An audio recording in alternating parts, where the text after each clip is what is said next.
Alright, we're going to show you here how to make some fresh pasta. We're making fettuccine. We've already made the dough. We have several dough here that's ready. We made 5. It's got all-purpose flour, semolina, water, olive oil.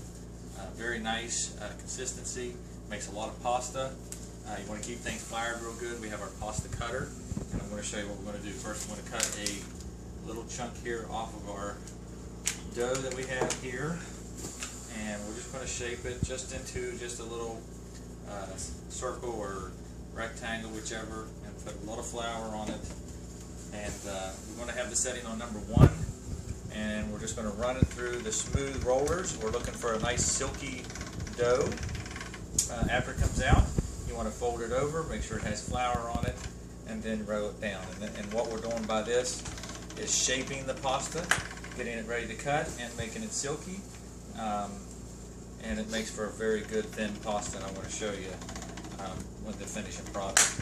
So what you're doing is you're just doing this for about 6 times here, and like I said, we're going to shape it, and we're going to run it through the smooth rollers that we have here on setting number 1. And we're going to probably just go ahead and fold that one more time, a little bit of flour, and then you can see a close-up there of it going through the rollers. And then what I'd like to do is just leave it on number 1 and roll it through just about 5 more times before we start making it smaller on each round. So we'll just run that through, and now it's feeling really pliable and soft. I'm going to run that through one more time.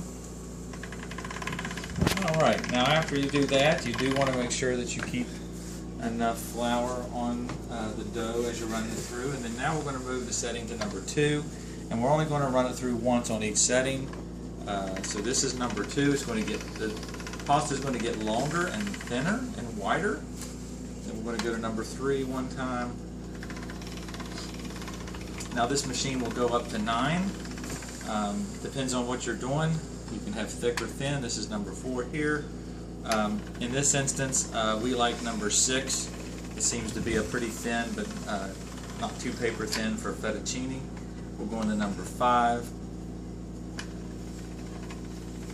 And as you can see, it's getting wider and longer as I'm putting it through the smooth rollers.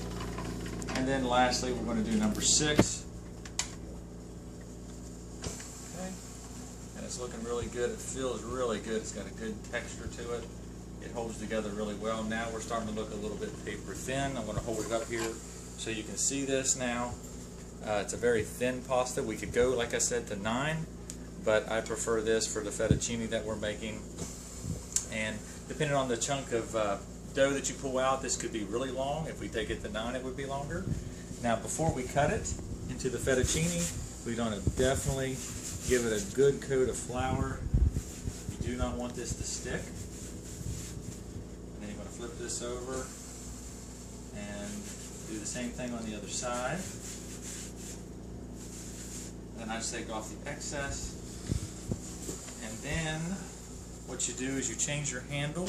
In this particular section of the machine that I have, we can do fettuccine or spaghetti. Now you can also lay this out and hand cut it and make lasagna as we did the other day. You could also shape these into circles, bow ties, pina pasta, anything that you want to do by hand. You can make raviolis or even pierogies. So now we're going to put it through here. You're going to see it come out. Andrew's going to put his hand there and catch the fettuccine. It's going to cut it into the fettuccine that we're looking for as it cooks beautiful. It's a little bit long, so what we do is we're going to cut that in half. So Andrew's going to put this over on the table, and then what we do is we take a knife and we'll cut those in half, and then there we have it. He's going to show you all the rest of the pasta we've done. We have lots to do, and that's how you make fettuccine homemade pasta. Very easy. Very quick, especially when you have a machine like this, but you could still do this by hand. What you would do is roll it out with a pen and fold it into a square, and then fold it over and just make slices, and they'll come out just the same in the thickness that you want.